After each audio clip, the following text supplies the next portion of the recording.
When you inject Ozempic, what it's doing is it's making your insulin receptors just slightly more sensitive. So you're getting more bang for your buck out of your insulin. If you've been to the doctor time and time again and they've been telling you you're normal, I would love to encourage you, if you're not feeling well, to keep pursuing. Don't settle for not feeling well. The food pyramid when we were kids was one direction and now it's flipped upside down. Microdosing of the GLP-1 was a way, and when we started doing it, we didn't even realize when you microdose that they're incredibly anti-inflammatory. There's all these other health benefits. What's wrong with our healthcare system today? What is going on? Yeah, that's just jumping straight into the meat of it. Let's do it, man. I like it. What's wrong with our healthcare system fundamentally is that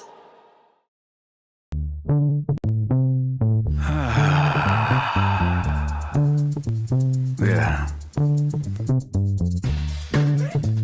What's everybody fighting for? Why can't people help people? That's the question. Oh my God, it's people helping people! Ladies and gentlemen, welcome to another amazing episode of People Helping People. Feels good. Welcome in, you guys. I'm so excited to have everybody here watching this show today. The show's going to be an extremely exciting one for so many reasons. And I'm not going to waste any time introducing our guest because we have somebody very special waiting on the sidelines here to be led into this conversation. And I'm just going to allow him to go ahead and introduce himself. So, ladies and gentlemen, let's introduce Dr. James Stirrett. hey guys, Welcome to the show. Good to be here. So excited to have you. For the people that don't know, let's go ahead and give yourself a brief introduction here. Yeah, sure. So my name is Dr. Stirrett. I live in Seattle, Washington, up here, and I have a wife, two beautiful kids, young, 3 and 4 years old. Girl and a boy. So I'm blessed with them. And then I own 2 different medical practices. So one that I physically see patients in, and that's really centered around metabolic health, weight loss, hormone balance. And then the other practice is more centered around testosterone therapy for guys. So, Very nice. Man, I am so excited to have you here for so many reasons. And as I told you prior to us jumping on the show, I myself am a type 1 diabetic. I have Crohn's disease. And so this balancing act of life and eating healthy and trying to take care of your body and looking at ingredients and gosh, let's just dive into it. What's wrong with our healthcare system today? What is going on? yeah, that's just jumping straight into the meat of it. Let's do it, man. I like it. I think that what's wrong with our healthcare system fundamentally is that when you go to your primary care doctor, there's a lot of things wrong here, but when you go to your doctor, especially as a middle-aged person, a lot of times, like, we have our laundry list of things going on, and what doctors are actually checking for is the stuff that's going to kill you. Right? They're checking for severe issues in your blood work or severe abnormalities. And the truth of the matter is the reason why most people aren't feeling very good are more subtleties. There are more things that, one, aren't just getting, they're likely just not getting checked, or like you're at the low end of normal, or whatnot. So you get passed off to a specialist who gives you a very similar answer, or just completely written off. And I think fundamentally, that's a very loaded question. We can go very deep into that. But like I do functional medicine, right? So we run lots of blood work, and I get pumped about it because it's easy for us to find what other doctors are missing because most doctors aren't looking. Yeah. Yeah. Well said. Thank you. Yeah. Sorry to drop such a big bomb. It's like, all right, let's encompass this in one sentence. Impossible, right? Impossible. Yeah. But and as you were saying, I know when I was diagnosed, it's like they don't prescribe or have any action plan for anything until it's a problem. There's nothing preventative. And Right. and that's what I see in this system that's flawed, right? Is when you go into the doctor, they might give you little hints and clues on what to look out for. And, if it becomes a problem, then we'll talk about it then at that Right. time. But nobody's being preventative. So like when, say, somebody comes to you, how they're doing blood panels and things like that, and what are you guys checking, and what are you looking for? What are some of those biomarkers that are Yeah, yeah, red yeah. flags? That's a good question. It's a good question. So by the time somebody comes to see me, they are usually like already on their second or third opinion, right? Mm. Like they've been passed over, and usually things have not gone well for 2+ years. So when they come in to see us, what we're checking for is usually as much as insurance will allow. So really like everything possible, right? So all hormones, right? Like complete thyroid, full thyroid panels, all the testosterone, estrogen, progesterone, especially for women. We're looking at nutrient markers, vitamins, inflammatory markers, autoimmune. We're looking for autoimmune. Basically, we're just looking like and saying, okay, let's get all the data we can and see what presents itself. And so what's cool with that is, somebody that's struggled with a health issue for a long time, who's been told everything's normal, we usually come up with like 3 or 4 reasons why things have kind of cascaded on them and they're not feeling very well. Mm. And then you have the, like the biohackers, the guys like, even like myself, when I run labs on myself, there's even things I need to be working on. Like nobody gets away unscathed when it comes to the blood work. So Yeah, I love it. And it's so true that, I feel like everybody in the world needs to have X amount of opinions, right? Like you can't just sit down and say, okay, and take somebody's word for it when it comes to your health. That's really important. And I want to advocate for other people in the world to absolutely get a second and third opinion. And also find somebody that you mesh with, right? Because your life experiences and the things that you do, yes, everything can look great on paper, but you got to make sure that there's some synergy there. You got to make sure that you mesh well with your clients and, with the people that you hire and you bring into your medical facility there. Like it's important to have that connection with your doctor. agreed. Yeah. Absolutely. Yeah. Both ways. It's got to go both ways. Yeah. Yeah. Truly. Truly. You know what? I actually just want to back up real quick. I want you to just run through all your credentials, the things that you are proud of, that you have accomplished in your life. And I think the reason that is important, not only you running your practice and doing these things and having these different businesses, but hearing the things that you've accomplished is important for people to give some merit to your word. Sure. Yeah. So let's see. We'll back it way up. All the way, I graduated from Washington State University all the way back in 2011, I think. And that was with a bachelor's in psychology. And at that point, I really didn't know what I wanted to do. I knew I wanted to help people, but with the psychology degree, I feel like I learned a lot. I liked college, but I couldn't really do it. I had to either go back to school, or I think someone told me that my options were like high school guidance counselor or something else. So I was like, okay, I want to help somebody to a higher degree if I can. And there's a lot to that. There's a whole backstory there, but I ended up doing a post-bac, and I had to go basically get enough courses and credits under my belt to be able to apply to medical school. So I had to, I spent 4 years away from home and had to move back in with my parents for that time period. And I went to community college, gathered the credits, applied to medical school, got in, and that's a 4-year medical degree. And that was here in Seattle, Washington, which was actually it was total godsend. I didn't even know that program existed. And, for it to be like 2 hours from where I grew up, where my parents are, brother, it was pretty cool. It kind of felt like a sign that that was where I was supposed to be. It's right here the whole time. Love it. So yeah, 4-year medical college. And then after that, did a 1-year residency and outpatient clinic in Tacoma. And that was just like centered around primary care and mostly hormone replacement.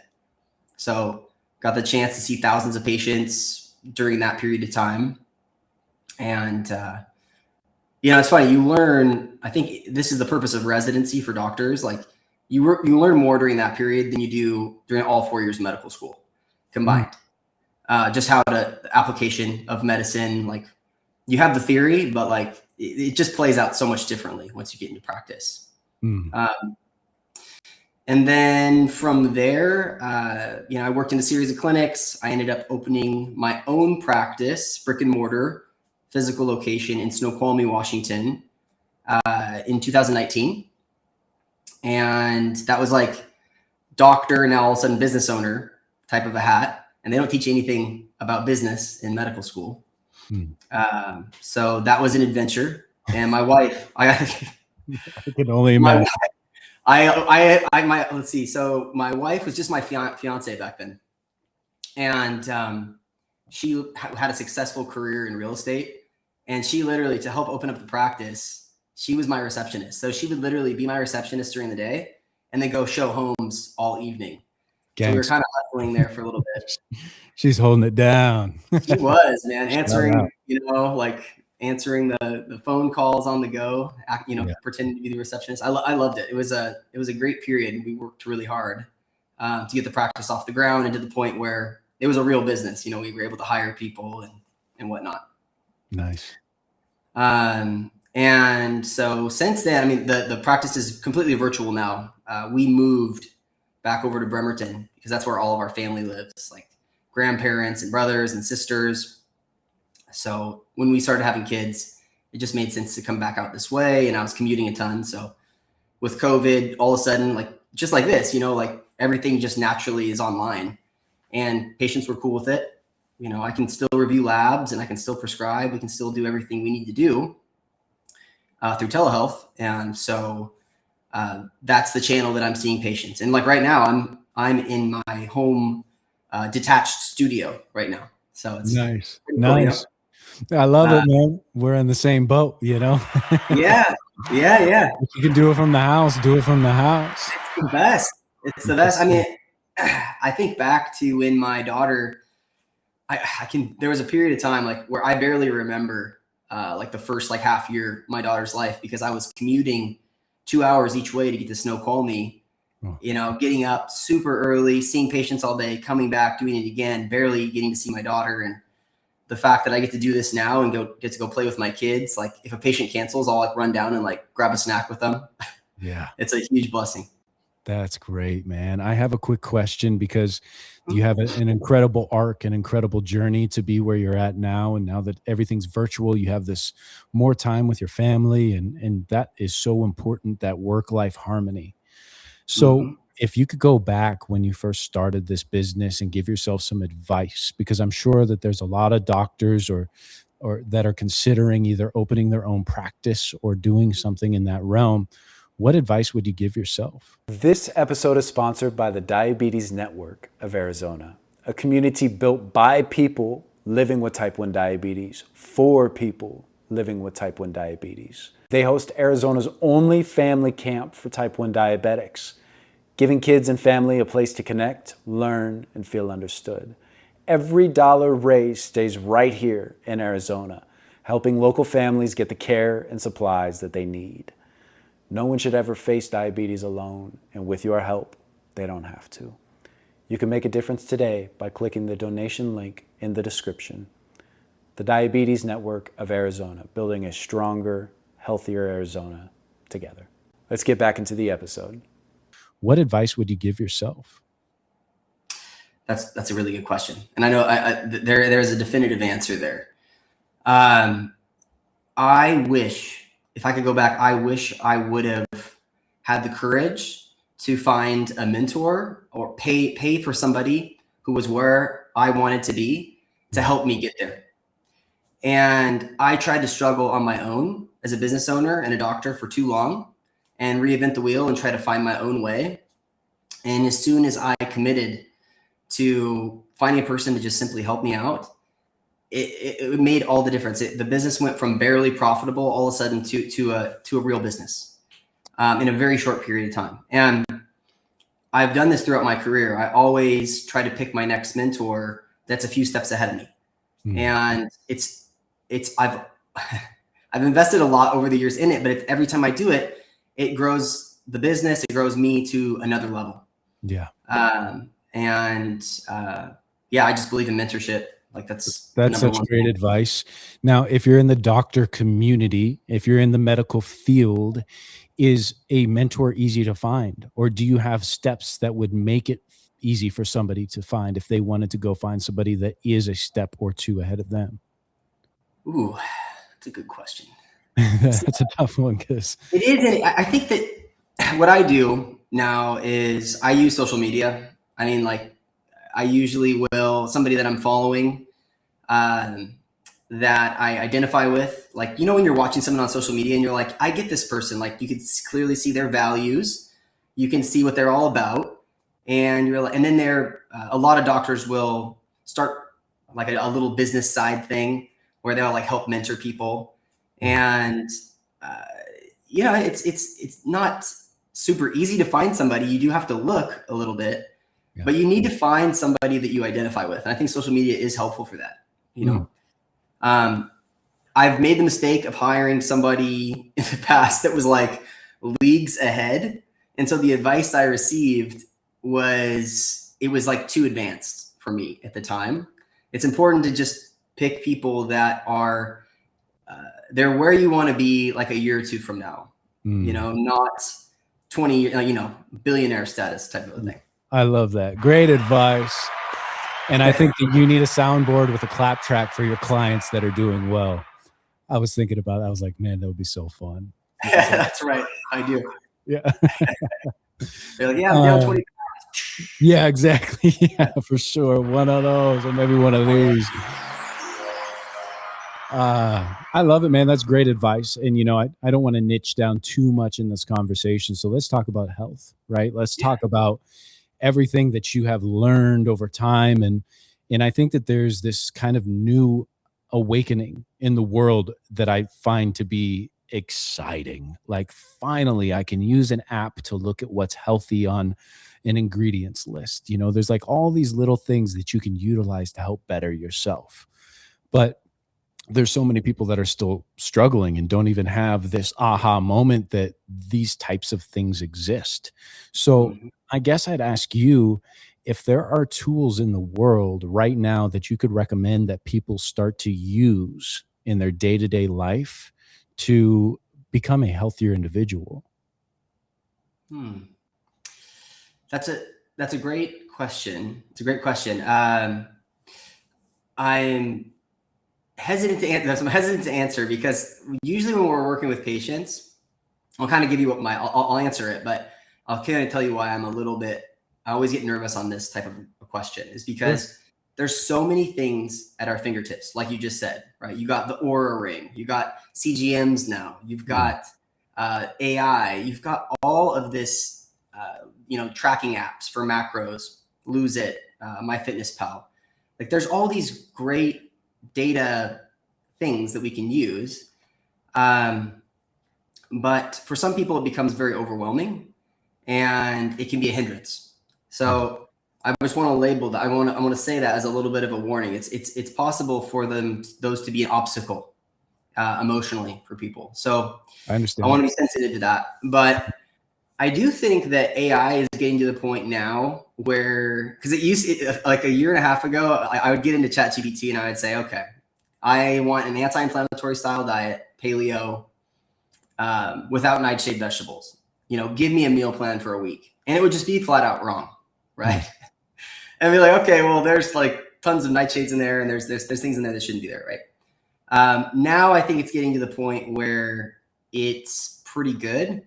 And so if you have an idea of what you want to be doing nutrition wise, like just anti-inflammatory style diet, if you're inflamed and you want to be dropping weight, right? Yeah. Right. So like, and you want to avoid foods that are going to flare things up, ChatGPT can basically get it done for you now, or just a quick Google search. It's a fast resource. I think that's great advice. That's great advice. Yeah. So if you have questions, another thing that we utilize, I don't know if you've ever heard of it, but it's called the Bobby Approved app, right? It's just this guy who talks about health, and you take a picture of a label, but it shows you immediately of the things that are red flags on the label. So it's just that ease of use. Do you have to do it all the time? No. Do you, whatever, but just one of those things. And I'm not going to sit here recommending that to anybody, but that's what we use, and it works for us. And what you had filled out, the questionnaire there, you had talked about being one of the first doctors to prescribe a GLP-1 in a microdose. And I thought that was so interesting. First of all, let's explain what a GLP-1 is. And then let's talk about what your dosage of that and why. Tonight's episode of People Helping People Live is sponsored by Mike Silkowski. He's your local partner in getting your message in front of the right people. Mike specializes in helping businesses right here in Southern Arizona reach their ideal customers through TV and streaming services. He's not just sponsoring this chapter 3 of People Helping People, he's building partnerships, and he doesn't succeed unless you do. If you're ready to grow your business with someone who's invested in your success, call Mike at 515-305-5311. Again, that's 515-305-5311. Let's explain what a GLP-1 is, and then let's talk about what your dosage of that and why. Yeah, so most commonly known, and most people are going to recognize the word Ozempic or Wegovy, these weight loss medications, and they're very polarizing, right? They're very effective. They're very polarizing because some people feel like it's cheating, it's evil, and for other people, it's been a godsend. And what I would say is that they're peptide therapies. They're not actually classified as medications, and when you use them, or in my sense, when I think when you look at the back of the box on how doctors prescribe them, it's more like abuse because it's too hot and heavy for dosage, and it bombards the receptors, and that's where you start to see all these side effects of these medications, digestive side effects and nausea and constipation. So people are very wary of them, and if you go onto like Reddit and watch YouTube videos, there's a lot of fear. But originally, when Ozempic had come out and the compounded versions were available, I recognized the utility of the medication and all of the attention around it. And I just started thinking to myself, why don't we just use like a quarter of the dosage and get people basically fast track people? Because what happens with weight loss, or really with anything, the faster we can get them a result, it's like it does something to our brain. It's like it reinforces the good things that you're doing. Momentum, baby. Momentum. Exactly. Yeah, gotta have it. And I'm all about that. I'm all about that with different therapies. I'm about it with testosterone. I'm about it with other hormone replacement therapies. And really Ozempic, or microdosing Ozempic in this sense, it's nothing different. My anticipation is that I try to get every patient off of the GLP-1. We're just using it as an assist to help really stimulate insulin receptors and decrease insulin resistance, which is really kind of what creates the, type 2 diabetes over time. So we're trying to reverse that for people. So really there was some kind of funny circumstances around why we built I built this program, this microdosing program, really as a way to, one, attract new clients into the practice, truthfully. And I've never shared that even on my channel. My practice, complete transparency, we tried this IV therapy clinic at our Snoqualmie location before we shut it down. And we went into debt, like 100 grand into debt with it. Did not work out. And I'm like, man, so we shut that down. I was like, we need to repackage what we're selling here in a way that makes sense to people, that's attractive, that's a little bit flashier, because like functional medicine, like there's a million people that offer functional medicine. And I know that I can help somebody that gets through the door 100%. But it's like, how do we get them in here? And this microdosing of the GLP-1 was a way. And when we started doing it, we didn't even realize what we were doing, in a sense, because when you microdose, they're incredibly anti-inflammatory. There's all these other health benefits that, over the last couple of years that we've come to find out, and helping tremendous amounts of people. That's so interesting. Yeah. So anyways, what started out as like a little bit of a marketing stunt and just a theory, like, okay, let's just add a little bit of this into our clinic weight loss program. Not only were we able to get out of debt very quickly, I think within like 3 months, which was insane. It was like, whoa, we're onto something here. People are getting great results. We're able to get them off the GLP-1. They're not gaining the weight back.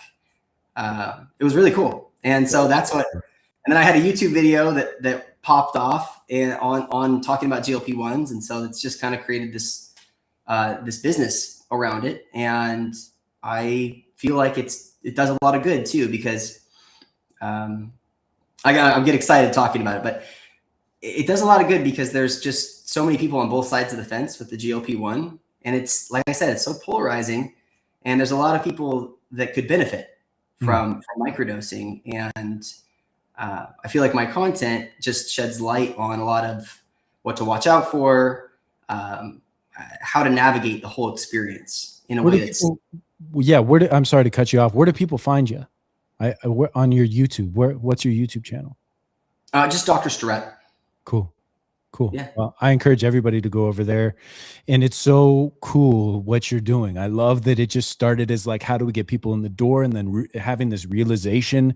It kind of makes me think about like metformin all of a sudden just becoming this longevity medication, and it didn't start as that, right? It started as a way to help insulin resistance for type 2 diabetics, and it's just very interesting to hear that with something as polarizing as Ozempic, that microdosing that is actually reducing inflammation in people's bodies. And what are you pairing that with? Is that with a whole regimen as well? So if you're microdosing this Ozempic, do they have a meal plan, a workout plan? Like, is this more of life coaching? What's paired with that? Yeah, exactly. So it's all of the above, right? The GLP-1 microdosing is really just the catalyst, right? It's something that just accelerates people's progress and amplifies all of the other good things that you're doing for yourself, right? So we want people on the right supplements. So that's why when we draw the labs, we draw blood work, we want to figure out all the deficiencies and where we think the inflammation is coming from, and we create supplement plans around that. And we want to shift diet and dietary patterns. And so we pair all of our patients with a nutritionist to make sure that that's being done correctly, because that's what's going to sustain health, right? You might not be on the GLP-1 forever, but we need to be able to navigate a healthy diet and exercise and all that. And so we try to give the complete package. And really, it's what it is for me is like it's an exit strategy. Like, you don't have to rely. Nobody should have to rely on anything. We want to kind of tap into that God-given ability to heal, but we have to really set the environment to do so, and do some of the legwork.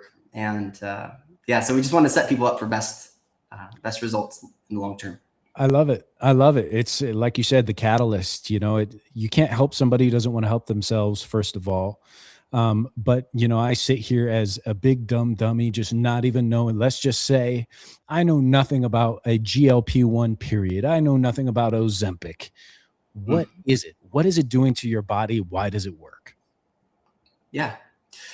So I think fundamentally when you inject Ozempic, what it's doing is it's making your insulin receptors just slightly more sensitive. So you're getting more bang for your buck out of your insulin. What insulin is it's what helps regulate your blood sugar, right? How your blood sugar is released, how it's stored, how it's used. And then additionally, there's some other benefits there. So it has a little bit of a secondary action of being anti-inflammatory. It slows down digestion a little bit. And because of that, people won't eat quite as much food, right? Which is where you have to be careful with these medications. Like, we still want people eating food, and why we don't want to ramp people up to a traditionally high dosage or and beyond, because a lot of times people just stop eating. And when you don't eat enough food, you don't just lose fat, you lose muscle. And so that's like our number one thing that we're trying to prevent with people. I see. But and is that what you see happening all too often, because it sounds to me like your microdose might be the actual dose that's necessary and it's being overprescribed? Are you seeing that those ramifications from normal prescription doses in individuals? Yeah, 100%. 100%. I'll just kind of give you an idea. So let's just use like tirzepatide is a common GLP-1 medication that we use. The starting dosage is 2.5 milligrams. And that's being ramped up over 10 milligrams for people. A lot of our patients never make it. They never even make it to 2.5 milligrams. We start them at like 1. And so what happens is that as you go 2.5, and every time you increase the dosage, the commercial dosage is just double. They don't increase slightly. So they go 2.5, 5, 7.5. It's the difference between one and the next is it's, in my opinion, it's irresponsible. It's harmful for the human body.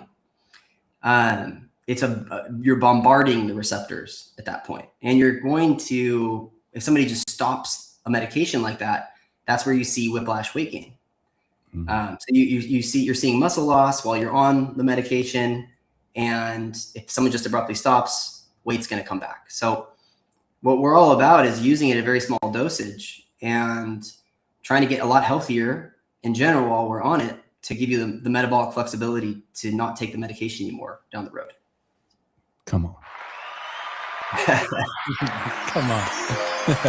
My girl just walked in. She's on the 1s and 2s now. She's awesome. pressing some buttons over there. Hi, baby. Perfect. I love it. Headphones on. She's here with us now. So cool. Nice, man. Well, I think that is really incredible, and I'm honored to have you here. I'm not wrapping things up, don't worry, but I just think it's amazing what you're doing, and I feel as though there's just so many different avenues to find your healthy balance. And sometimes in extreme cases, say you have, eaten yourself into type 2 diabetes, we sit here knowing that that's reversible, right? Me being a type 1 diabetic myself, I went from no diabetes to type 1 overnight.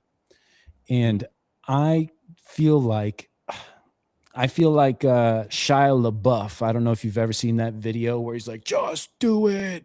If anybody around me is a type 2 diabetic, I'm like, dude, you have the option. You don't want to be like me. Like, just don't. Like this, you have the option to reverse this.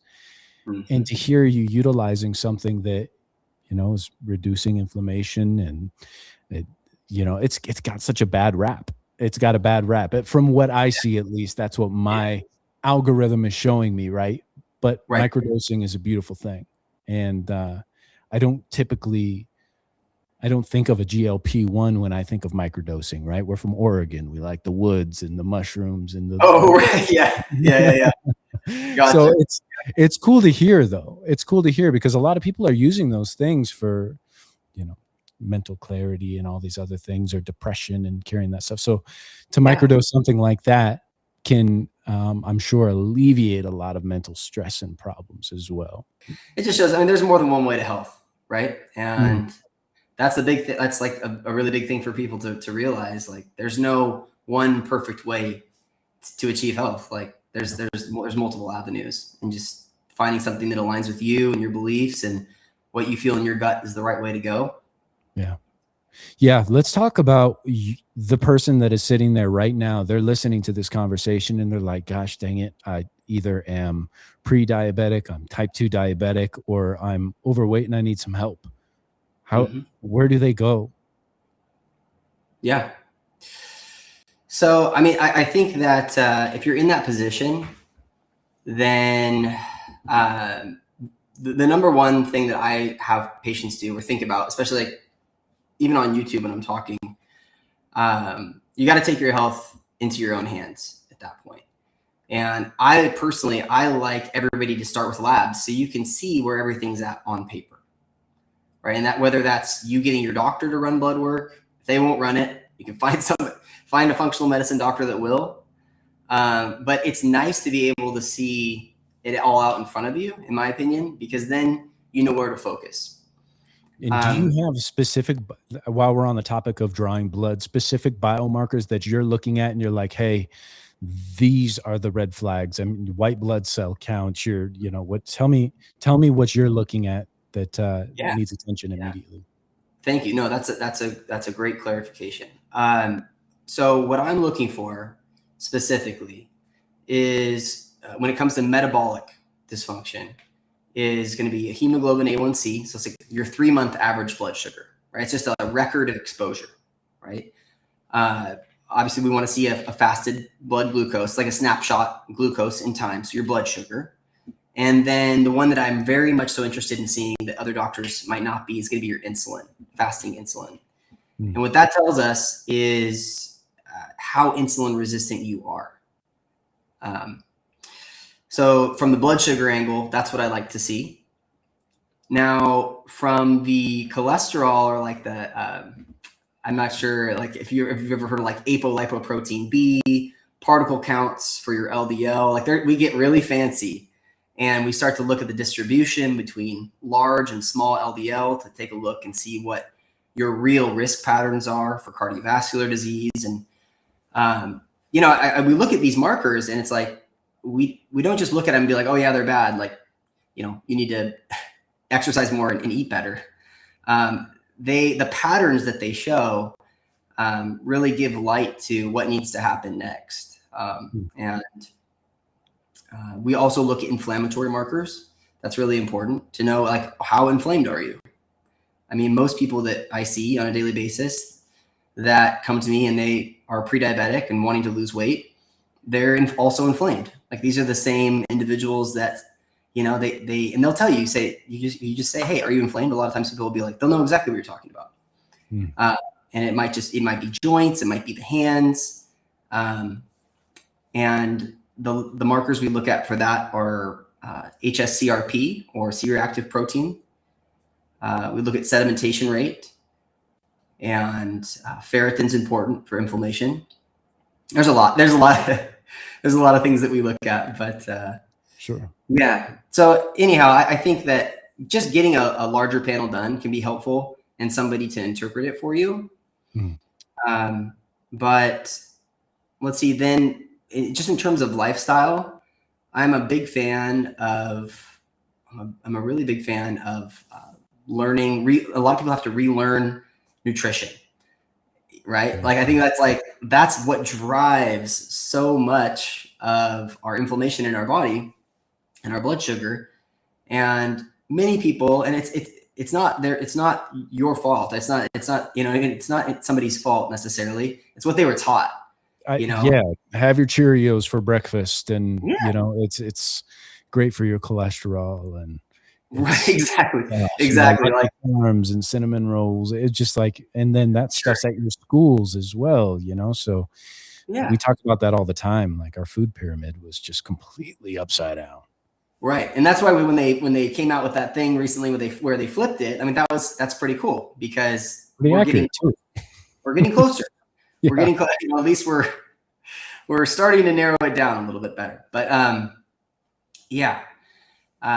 baby steps are, it depends on the person, right? Like some people need to go like all in and they like just have to launch an all out attack and change everything all at once.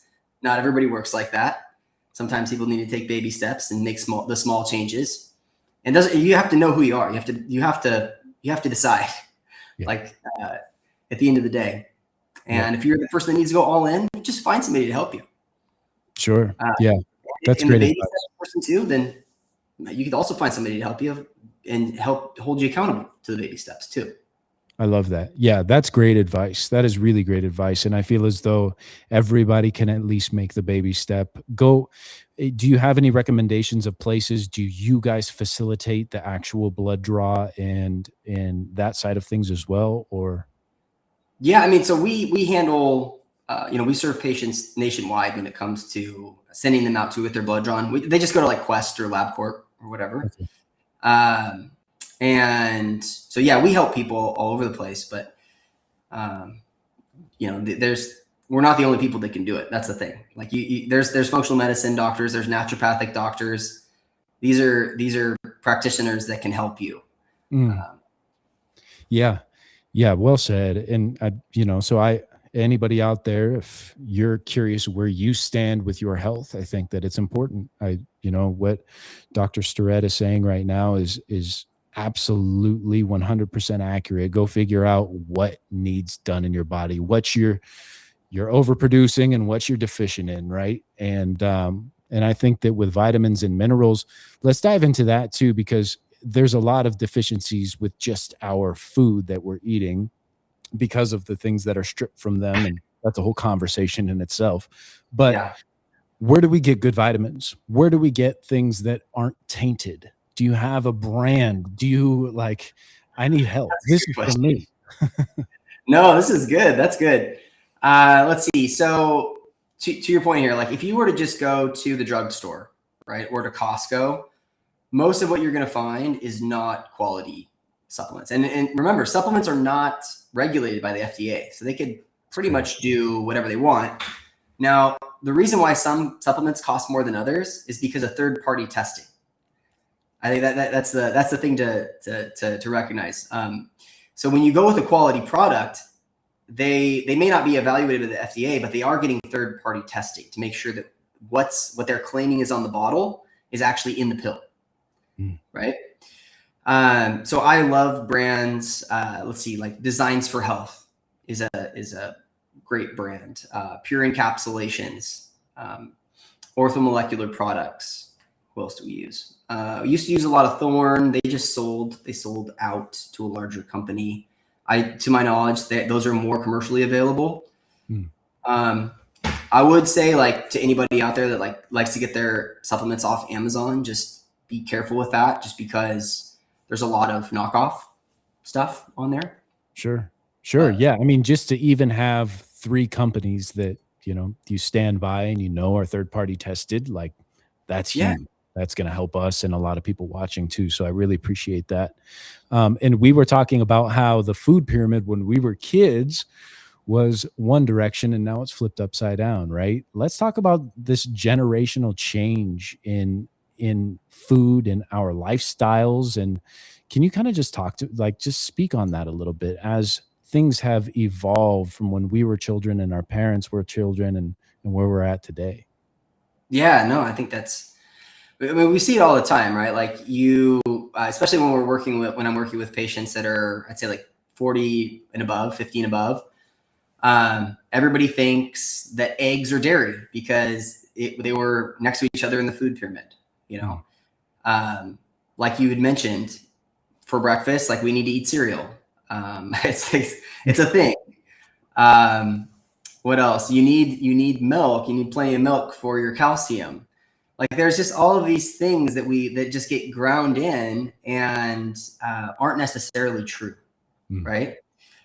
I think that health, with what they did with the food pyramid, is a huge and massive step in the right direction because we're prioritizing protein now. Like we need to be able to prioritize protein and limit refined grains as a society because that's kind of why we're in the mess that we're in. Like this is why obesity and diabetes and rates for certain diseases are so high because we basically just told everybody that it was okay.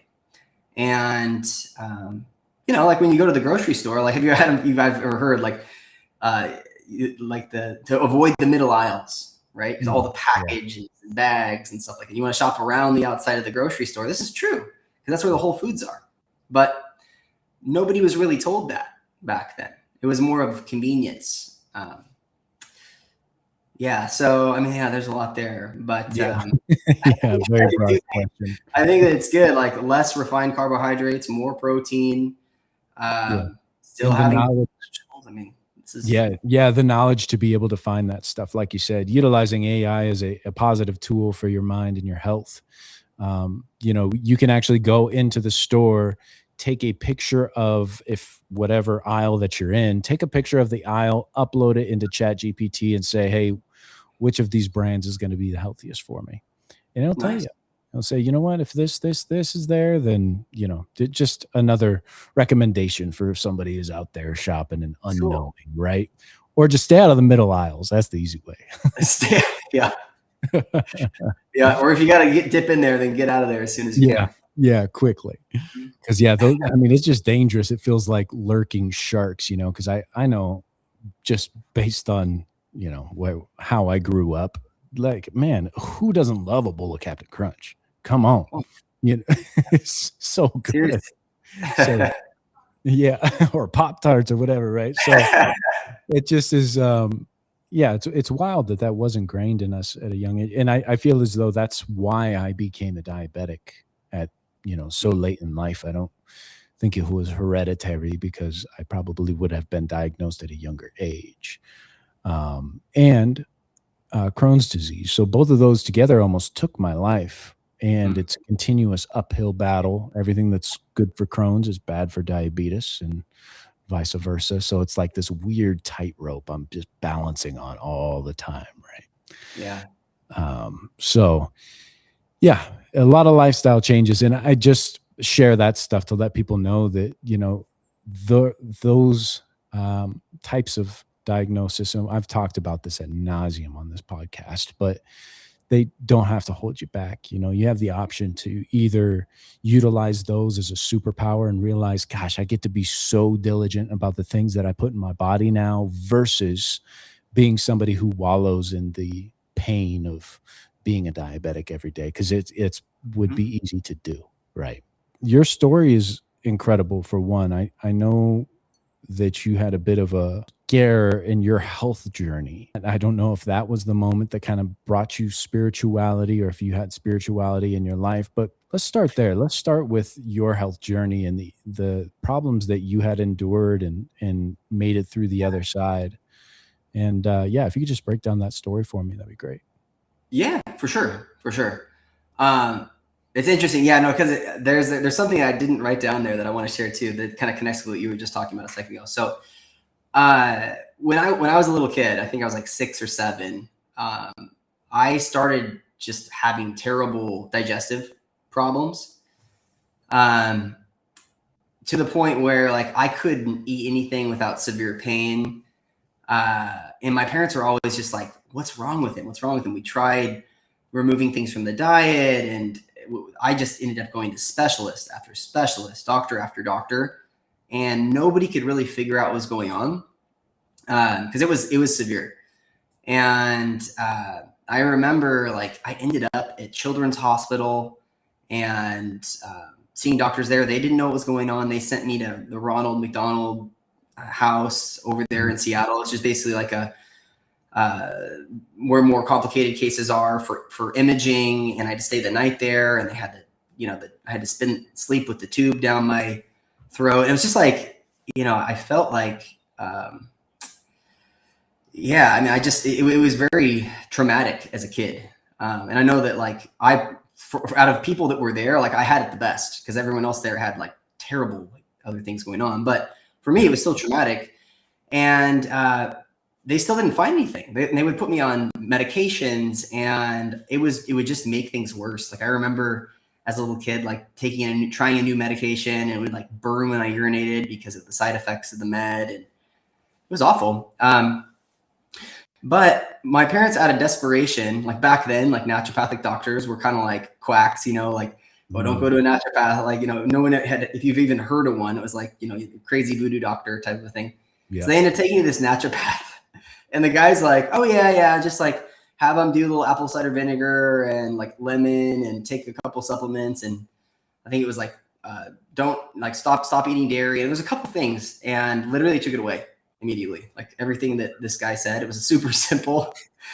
Everything went away, just cleared up. I was like a normal kid again after that. Amazing. And that right there, like, and I wouldn't say that's necessarily why I became a doctor, but it like planted the seed in me that like ever since then, or ever since I can remember, like I've been obsessed with optimal health. I mean, obsessed with it. Like, so, I mean, I literally, like, I remember in high school or junior high, my parents didn't know how to cook healthy. You know, like I ate top ramen every day. So I was like, we're not doing this. I would buy Men's Health magazines and rip out the recipes. I'd tear them out and staple them together and be like, Mom, can you cook this for dinner? And it was like this really cool effect that happened in the family. Like we all, like, over the years started eating healthier. And my mom became a really good cook. Not saying that she was a bad cook, but like we just didn't really have a lot of money. And so we would just like eat like chicken and yakisoba with, and ramen and stuff. But anyways, no, so yeah, no, so that influenced things for sure. Yeah. Yeah, it's interesting. It's really interesting how, gosh, I mean, you have to be stripped of your daily functions in order to be like, oh God, like there needs to be a pivotal change. And it takes a lot of people, it takes them to get to that point of, and I just wish I could spread this message to people that haven't got to that point yet. Like that tip, and maybe we're just different types of individuals that need that smack in the face, or for you, it was a seed that was planted at a young age. So that's good. But I know for myself, I didn't have the education to know that the things I was putting in my body were as unhealthy as they were, because the power of the internet wasn't what it is now. So yeah, it's really interesting that seed being planted at that age kind of helped mold this whole new outlook on life, and in turn made your family healthier and then led you on to become a doctor. It's so interesting to hear that origin story. Yeah. And you know, like, it's funny because if you take it once, I could take it one step further. So even after graduating from medical school, and so it's naturopathic medical school. So like there's everything that you learn in conventional medical school plus nutrition, a lot more nutrition and stuff about herbs and supplements and stuff like that. So when I graduated from school, I had a really bad inflammatory issue. I actually ended up with rheumatoid arthritis and like really terrible. Like I used to get swelling in the backs of the elbows, both sides.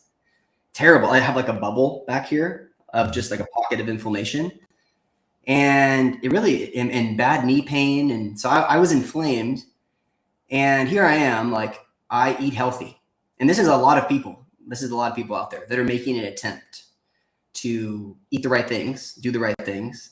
I got all this information from medical school. I'm like deploying it all. I'm taking the supplements and doing all this stuff, and I'm super inflamed. I'm like, what the heck is going on? Right.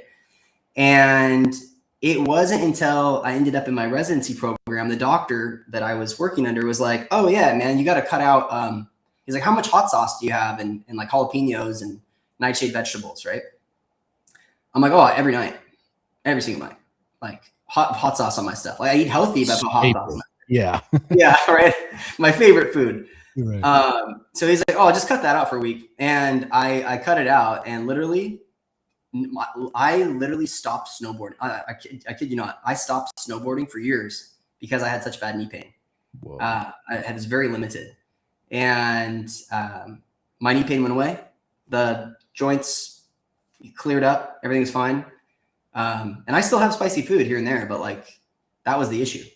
And so health has layers to it, and it's not created like there's no one size fits all plan for people. Like you have to figure out what your body's responding poorly to. What hot sauce got you? What's that? What hot sauce did you in?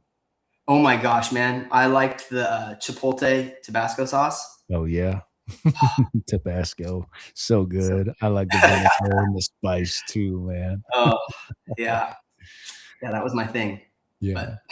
Yeah. So interesting. I mean, just pulling out one food, like one little thing from your lifestyle, right? And it can make such a world of difference. And you guys do a lot of things too. The microdosing of the GLP-1, revolutionary, so cool. I'm so happy that you found that there's so many benefits to that. And it's so interesting how you came to that conclusion and now are implementing and continuing to help people and seeing real results to get people off of those things.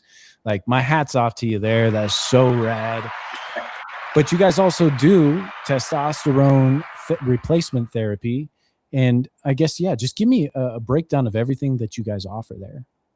Yeah. Yeah.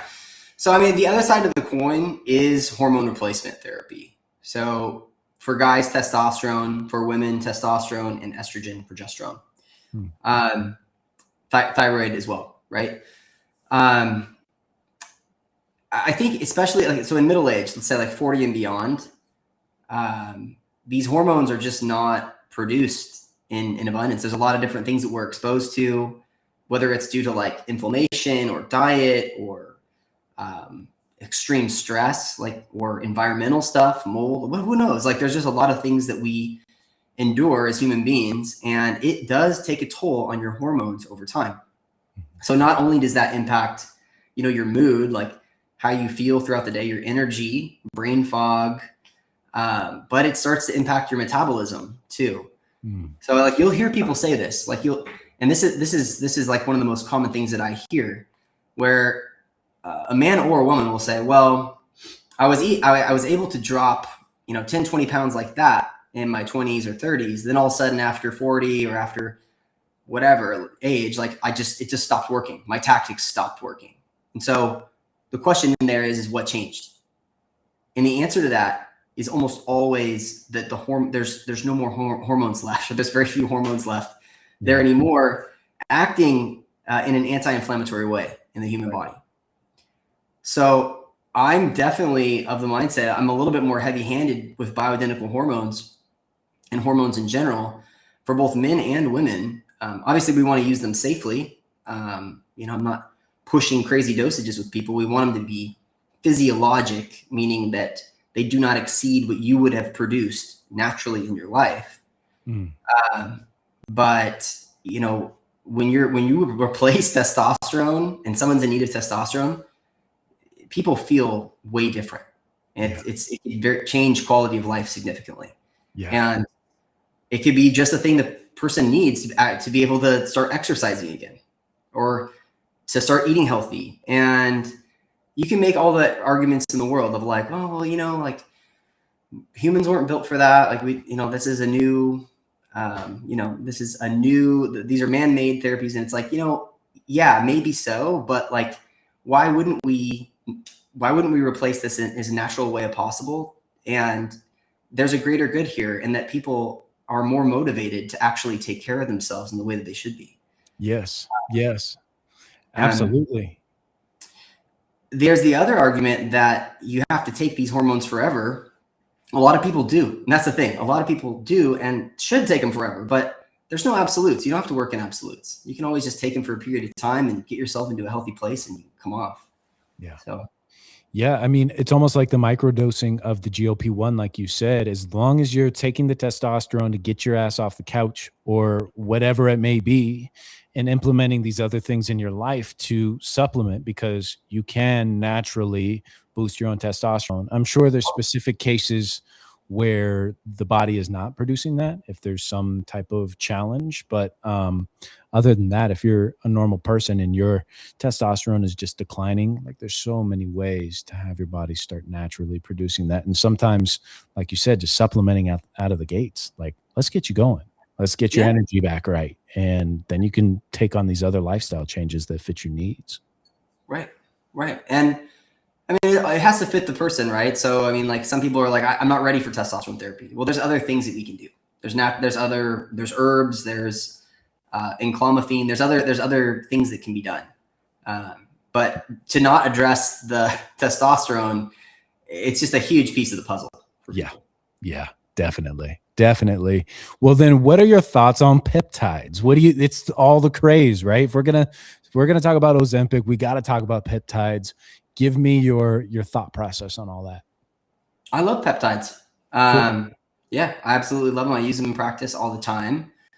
I'd say like the main ones we use BP.7 a lot, TB500, mainly just for like healing purposes, inflammation. So we'll stack those with the GLP-1. I mean, I think that there's definitely like some shadiness there in terms of like where people are getting them and some of the different pharmacies and whatnot. Oh yeah. As long as you're getting it prescribed correctly, then I'm all for it. Nice. Love it. I love it, man. Mm-hmm. Dr. Stirrett, you're a legend. I appreciate what you do. Talk to me about your future, man. What's happening next? You are very established. You've been through a lot. You obviously took your knocks. You gave some great advice for people that, you know, maybe want to step in the same shoes that you have. Find yourself a mentor, right? But what's next for you, man? That's a good question. It's a good question. Yeah, so I think that a number of things, like I really see our growth. Like we've had a tremendous amount of growth within our practice. So I'm part of it's quality control. Like I'd love to grow and help more people, but maintaining quality. And so I definitely want to see some more growth, more impact.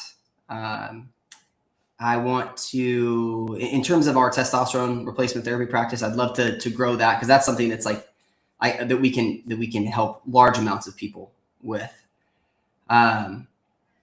And yeah, I mean, I think for the moment, it's so funny. Like you can get in the box. Like I got 2 little kids, I got these 2 businesses, and sometimes it's hard to see out of that. But my immediate goal is I would like to start helping other physicians and other doctors be able to implement some of these protocols. So I talked about mentorship, and that's definitely going to be another, like an upcoming phase for me.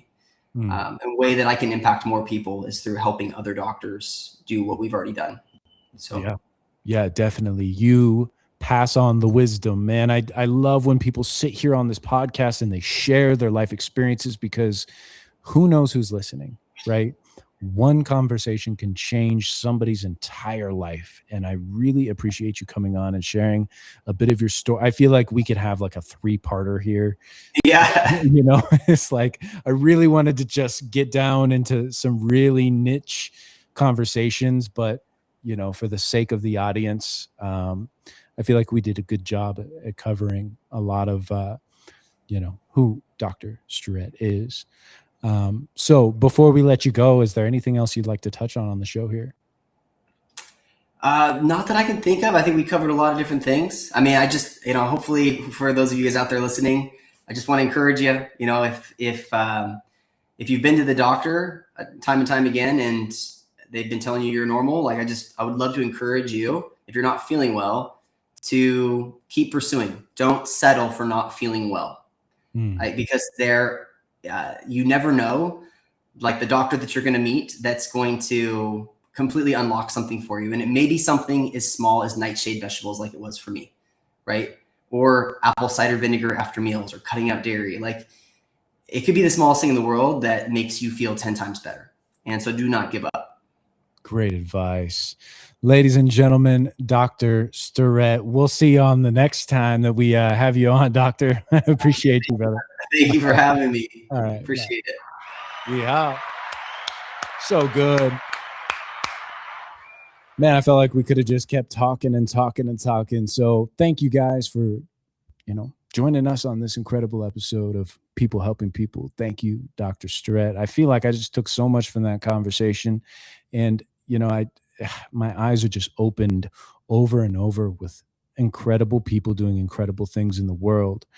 And, a lot of it starts with community. A lot of it starts with, as he said, finding a mentor or finding somebody that you can take on this journey of life with. And we hope that you're here to take on the journey with us and learn some new things, So thank you for joining us on this episode, chapter 5.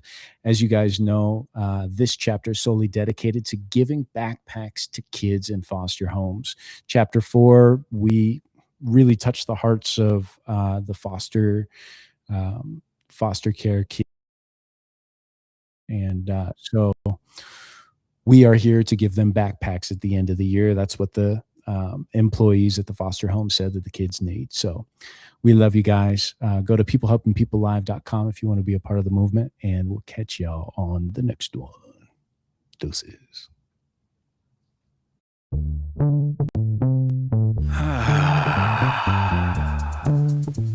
Yeah. What's everybody fighting for?